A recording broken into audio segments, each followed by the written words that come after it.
Okay, the capture is no LED, is no Physical separation confirmed at 6:43 p.m. Central Time over northeastern Mongolia. Indicator LED is off, and combined GSO is confirmed.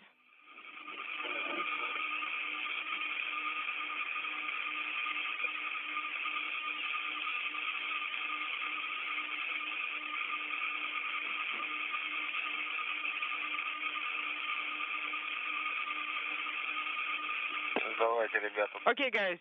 Good luck. Thank you, Roman. Bye-bye. You remember Kevin's request? Of course.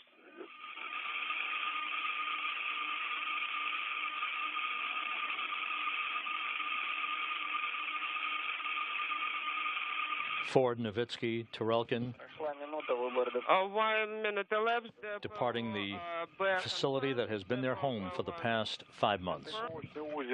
Docking port is clear, no foreign object.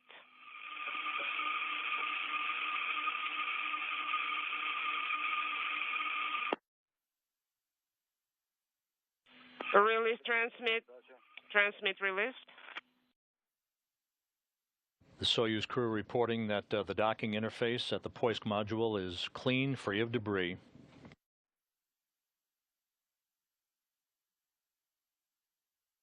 About a minute and a half away from the separation burn that will initiate an opening rate between Soyuz and the International Space Station that will result in the Soyuz moving to a point 12 kilometers away from the International Space Station for its deorbit burn less than 2.5 hours from now.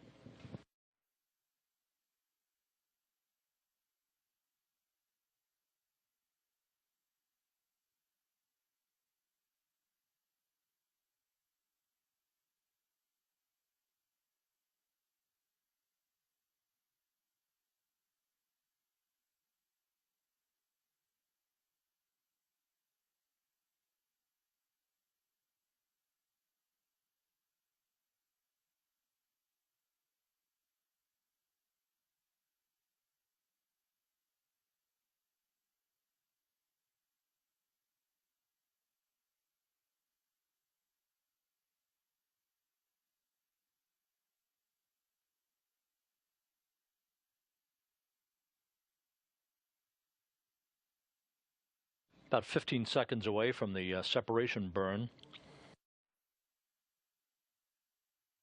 This will be a 15-second firing of 2 of the thrusters on the Soyuz. Depot firing confirmed. And the sep burn is underway. Separation burn being conducted.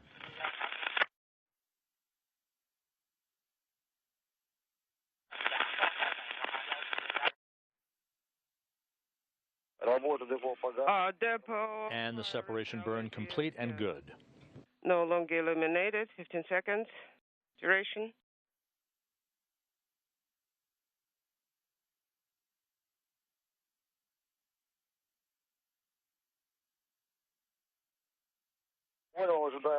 Standing by for ODR via KRL at 0247. Copy. Copy, closeout operations on MCC, go.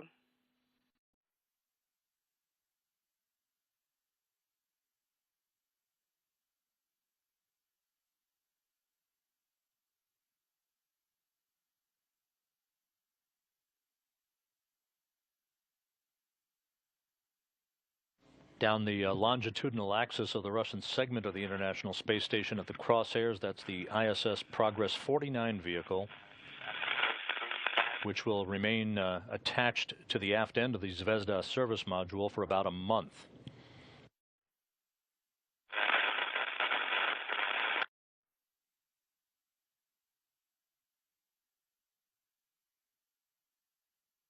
Soyuz Commander Oleg Novitsky with the call sign of Kazbek are off. Accelerometer will now on either. Repress is also put commands into the onboard computer to initiate the descent mode, basically the load of software on the Soyuz computers that govern descent operations.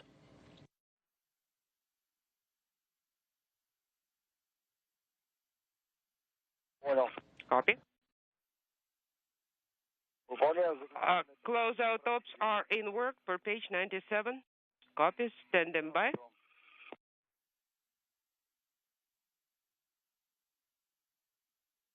So once again, undocking occurring on time at 6:43 p.m. Central Time. RRP is no longer on. As the International Space Station and the Soyuz TMA-06M spacecraft pass 254 statute miles over northeastern Mongolia.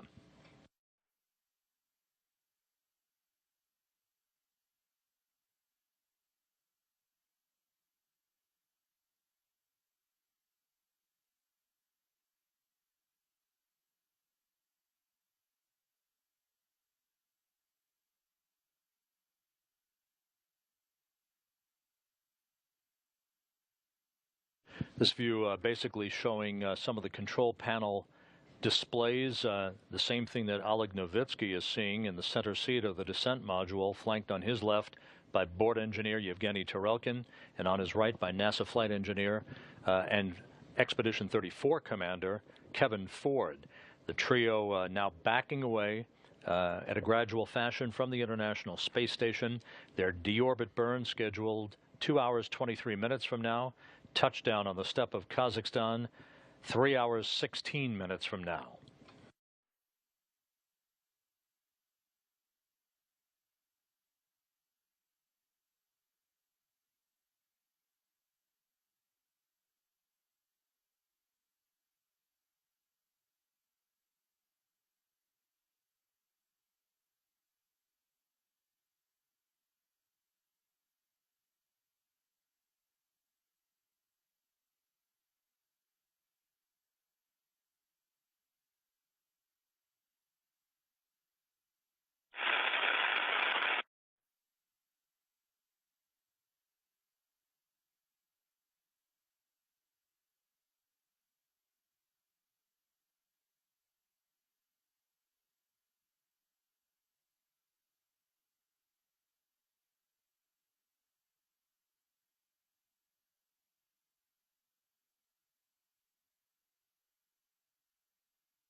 As the Soyuz backs away from the International Space Station, reports from Kustanay, Kazakhstan, indicate that the folks who did not fly down to the forward staging city of Arkelik in the wee hours on Friday, but who are now headed for the Kustanay airport to board their helicopters.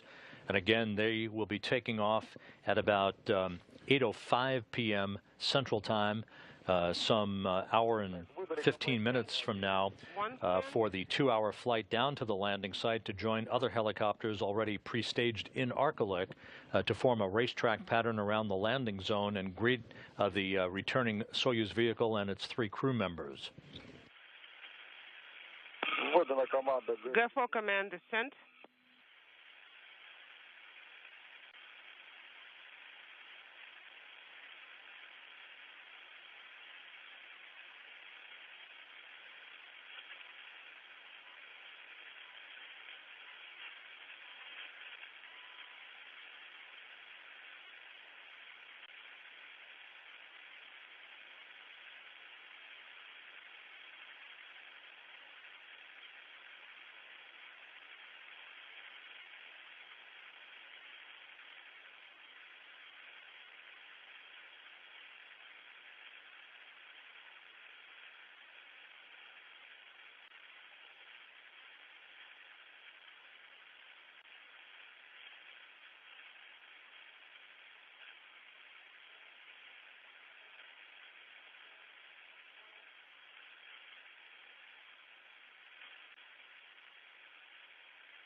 Suspects, please keep reporting.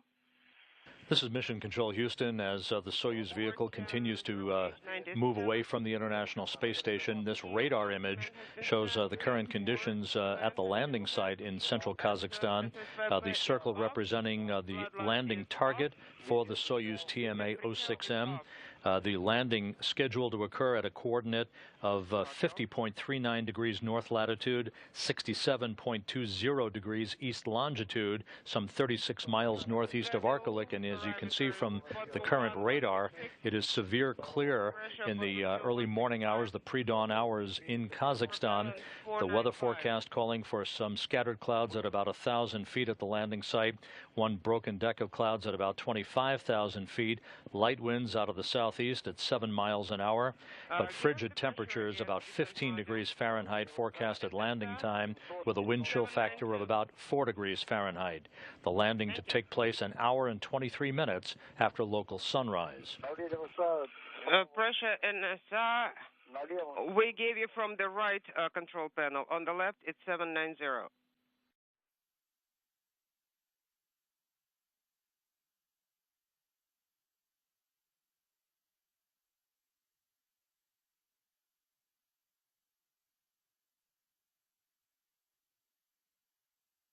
Please repeat your last statement. What are you talking about for the next compass? We'll be ready. Now back with a view from the balcony camera overlooking the space station flight control room at the Russian Mission Control Center in Korolyov outside Moscow. Those folks in control of tonight's operation.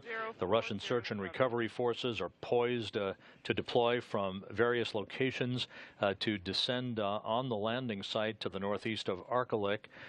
Most of those recovery forces spent the night, their time, during the day, U.S. time, in Arkalyk at a hotel.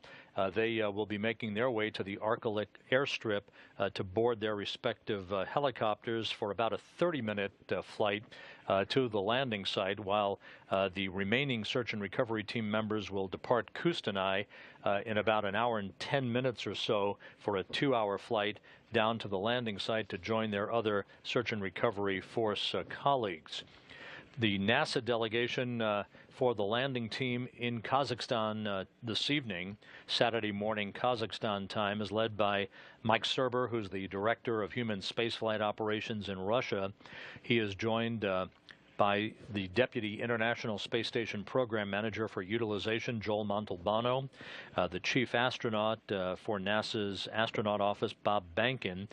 There is a team of flight surgeons obviously involved. The lead flight surgeon for Kevin Ford is Dr. Dave Alexander. They are also joined by NASA Public Affairs Officer Josh Byerly and NASA's chief photographer out of NASA headquarters, Bill Ingalls.